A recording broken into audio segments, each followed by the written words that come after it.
topic is the Islam. We are going back to the 7th century, to the Middle Ages, where a world religion was born, and it was born on the Arabian Peninsula. And on this peninsula, there was actually desert, and the desert, of course, is a very dangerous place, very hard to make a living there. So these Arabic tribes who lived there, they were fighting each other for water and territories. There are the oases where people can get water. And they did animal breeding, nomadic animal breeding. Shepherds they were, so they had camels and goats.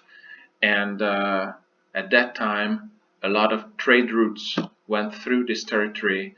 As you see, the famous incense road to Miedut, which went to the Far East, and here in the Middle East, it was a very important meeting point of trade routes. So we can say that the Arabian Peninsula somehow was connected to that. By the trade routes, there were two important cities founded, Medina and Mecca. Both cities were absolutely very important in the life of Muhammad, the prophet of the Islam. So Islam was born on this peninsula, the Arabian Peninsula. We also have to speak about Muhammad himself. So the prophet, he was a camel trader, and at the age of 40 he started his teachings. He had visions or dreams where Gabriel Archangel, known from the Christian origin, a Christian culture, gave him the knowledge about Allah, the only God. Well, he was really popular among the poor layers of the Arabs because he was teaching that the poor people are absolutely beloved by Allah. And we must remember that Christianity and the Jewish religion, both, he knew very well, and he learned everything about these religions, and he used them when he created the Islam. And of course, the Arabic traditions were also important. So he says that prophet was Moses and Jesus. They were important prophets of Allah, but Jesus is not a divine person. He acknowledged the prophets, Jewish and Christian traditions. He refused the Holy Trinity of the Christians, of course. So he's talking about the only God, Allah. This is a strict monotheistic religion, just like the Jewish and the Christian religion. So these religions belong together. Rich traders refused his teachings, so there was a fight between them and Muhammad, and he was driven away from Mecca, the center. This is called the flight of Muhammad. We call it the Hijrah.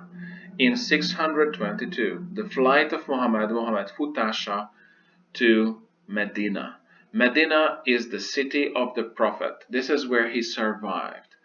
And this flight, 622, is the beginning of their chronology. This is where they began counting the years. Finally, he made peace with the Mecca traders, and Mecca became a holy place and a place of pilgrimage where there is the Kaaba. The Quran is the holy scripture of the Islam. Muhammad couldn't write, so there were people, followers, who wrote down his teachings after his death. The Quran is a book which consists of 114 surahs. These are the parts of the Quran, and it's very hard to understand because the different visions follow each other.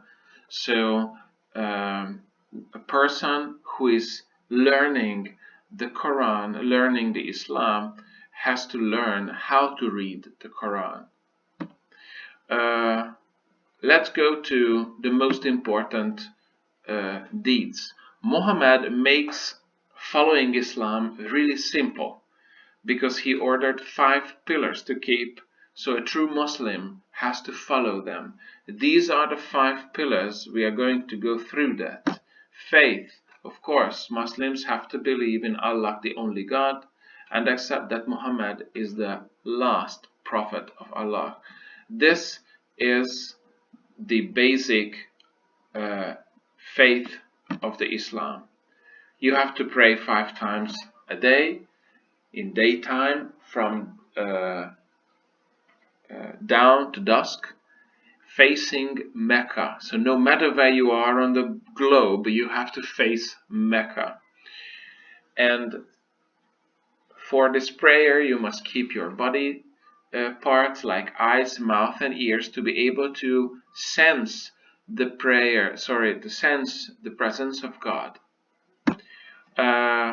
Helping the poor, giving alms to the poor is also a very important task of a Muslim believer, because giving to the poor means giving Allah. So this is why a lot of people are begging in front of mosques everywhere in the world of Islam. They are asking for alms. Keeping the Lent. Ramadan is a month in the Islamic year. This is a moving month. It's not always at the same time. It is always counted and calculated where Ramadan is every year, just like Easter in Christianity. And Ramadan is a long period, a 40-day Lent, where they don't eat or drink during the day. They have no sexual connections as well, and they focus on God and your inner peace. This is your task during the Ramadan. When the sun goes down, you can eat and drink, and before the sun comes up, you can eat and drink, but during the day, you concentrate on God. This is the Lent, the Ramadan. And you must go on a pilgrimage to Mecca, because there is the Kaaba, which is a holy place for the Islamic people. The Kaaba is a stone.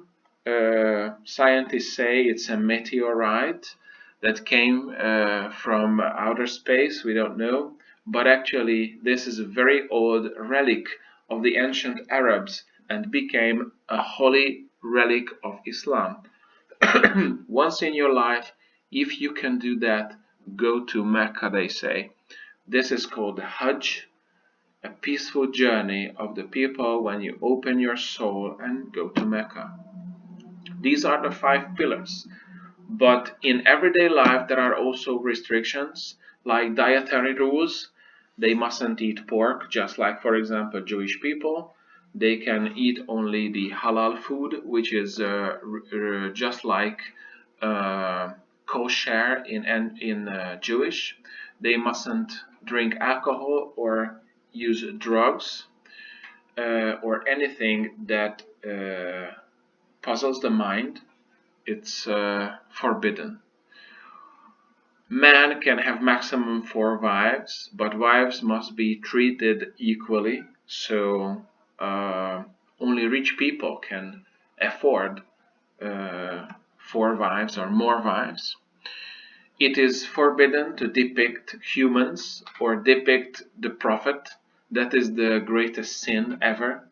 So their decoration of mosques, for example, and other buildings are mostly floral decorations or non-figurative decorations.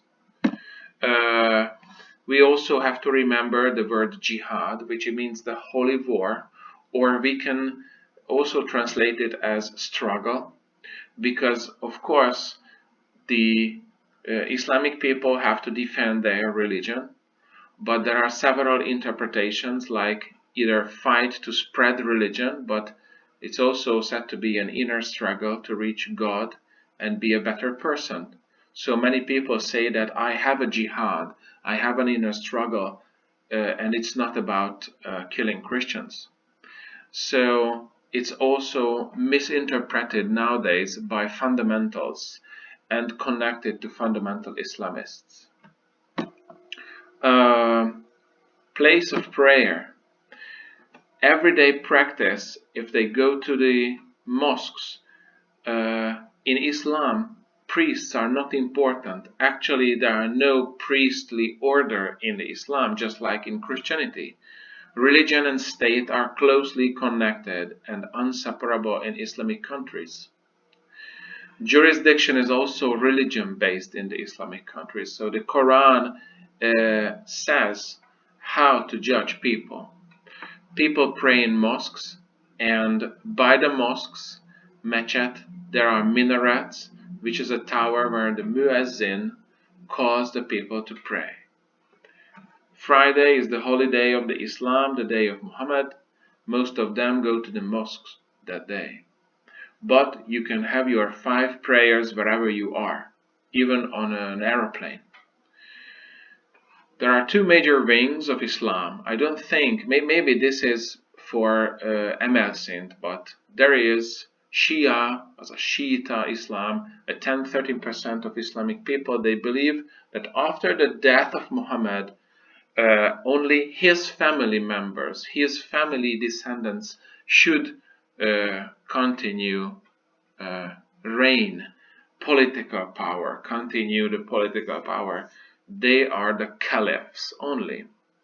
Sunni Islam, the Sunnitas, 90%, they believe that other people can be caliphs or leaders as well. I would like to mention that Islam started its conquest right there in the time of Muhammad in the 7th century.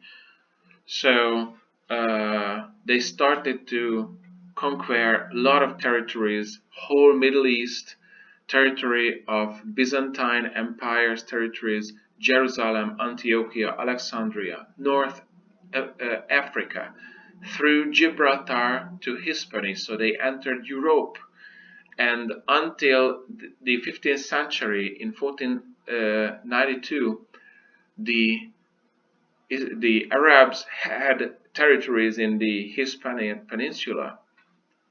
Their conquest was stopped by Charles Martel in 732 at Poitiers. This is how they just kept territories in Hispania, and they didn't get more territories in Europe.